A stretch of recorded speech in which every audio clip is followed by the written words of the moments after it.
Assalamu alaikum, bonjour et bienvenue à tous et très heureux d'enfin pouvoir vous retrouver, alhamdoulilah. Parmi les ambiguïtés que vous pouvez entendre là ces derniers temps sur les réseaux, c'est le fait de dire que l'islam c'est une fausse religion, Mohammed c'est un faux prophète, parce que il y avait déjà une alliance qui a été prise donc avec les communautés d'avant, notamment le pacte qui a été pris avec Abraham et sa descendance, et donc en fait l'islam c'est une fausse religion, qu'est-ce que vous venez faire ici, etc. Très rapidement. Déjà à la base il y a un truc sur lequel il faut que les gens se calment. On ne nie pas le fait qu'Allah ait pris une alliance avec les enfants d'Israël. C'est qui vous a raconté ça encore? Quand tu prends la sourate 2 verset tu prends la sourate 2 63, sourate 2 verset 93, sourate 5 verset numéro 12, sourate 5 70, d'accord, sourate 2 verset 83, sourate 2 verset numéro 84, Allah te parle d'engagement avec les enfants d'Israël. Par rapport à l'élection des enfants d'Israël, vous avez la sourate 2 verset numéro 41, vous avez la sourate 2 verset 40, vous avez la sourate 2 verset numéro 47, vous avez la sourate 2 verset numéro 122, vous avez la sourate 5 verset 20, vous avez la sourate 7 verset numéro 140, vous avez la sourate 44 verset 32, vous avez la sourate 45 verset 16. Vous êtes en train de jouer à quoi là?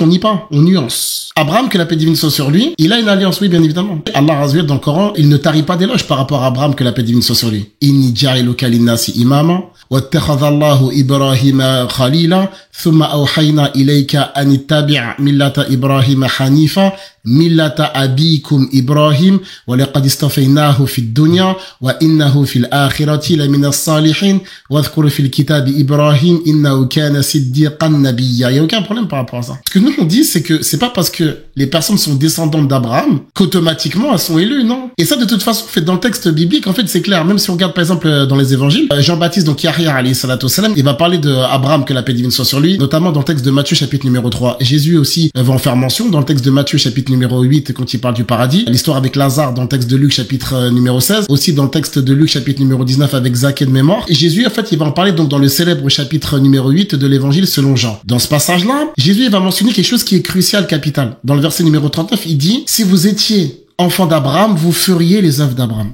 Et en fait, Jésus, il va mettre les gens qui se revendiquent de sa communauté sur le même piédestal dans le verset numéro 31. Et Jésus dit à ceux des Juifs qui avaient cru en lui, si vous demeurez dans ma parole, vous êtes réellement mes disciples. C'est ce qu'on va retrouver dans le Coran. Dans sourate numéro 14. Lorsque Abraham, alayhi salam, il a dit, faman tabi'ani fa innahu minni. Donc en fait, se dire en fait que pour être réellement suiveur d'Abraham, faut pas juste descendant. Quand ils disent que ouais, mais nous on est descendants, bah, le premier descendant d'Abraham, c'est Ismaël. Et pourtant, ils le considèrent pas dans l'alliance. Alors si le premier fils d'Abraham n'est automatiquement pas dans l'alliance, mais que dire des gens qui sont même pas des descendants directs, qui sont venus des centaines et des millénaires après lui. Vous avez vu comment Allah Azza wa Jalla dans le Coran, il dit à Abraham que la paix divine soit sur lui, inni ja'iluka linnasi imama. À Ibrahim de répondre, qala wa min dhurriyyati. Allah Azza wa Jalla, il lui répond, qala la yanalu ahdi adh-dhalimin. Donc on sait par exemple que dans la descendance de Abraham, il y a eu la prophétie et le livre. Allah Azza wa Jalla subhanahu wa ta'ala, dans sourate 29 verset numéro 27, wa wahabna lahu Ishaq wa Yaqub wa ja'alna fi dhurriyyatihima an-nubuwwata wal kitab.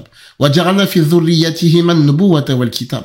Par contre, dans la descendance d'Abraham, il n'y a pas que des gens vertueux. C'est pour ça qu'Allah dans la sourate 37 verset numéro 113, qu'est-ce qu'il nous a dit? Wa barakna alayhi wa ala Ishaq wa min dhurriyyatihima muhsinun wa zalimun li nafsihi mubin. Et là, il y a deux catégories. Vous avez trouvé ça aussi dans la sourate 57, verset numéro 26. Et rappelez-vous ce qu'Allah a dit dans le verset de sourate Al-Baqarah. Qala la yanalu ahdi adh-dhalimin. À partir du moment où les gens suivent ce que Abraham a fait, il n'y a pas de problème. Mais dès lors où tu te détournes, c'est fini.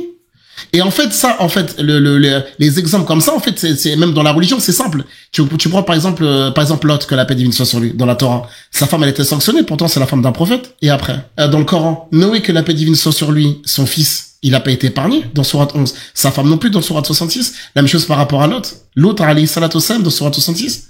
La même chose par rapport au père d'Ibrahim, alayhi salatu wassalam. Comment dire, la même chose par rapport à certains oncles du messager d'Allah, sallallahu alayhi wa sallam. Mais quand en fait, on s'accroche à un passé glorieux d'il y a plusieurs centaines d'années ou millénaires pour d'autres, on se raccroche en fait juste au lien qu'il y a. Mais en réalité, si le monothéisme il était bafoué, si le suivi prophétique a été bafoué, c'est terminé. Historiquement parlant, il y a eu rupture de l'engagement. Il y a eu violation du pacte. Notamment avec un polythéisme. Écoutez bien ce que je vais dire.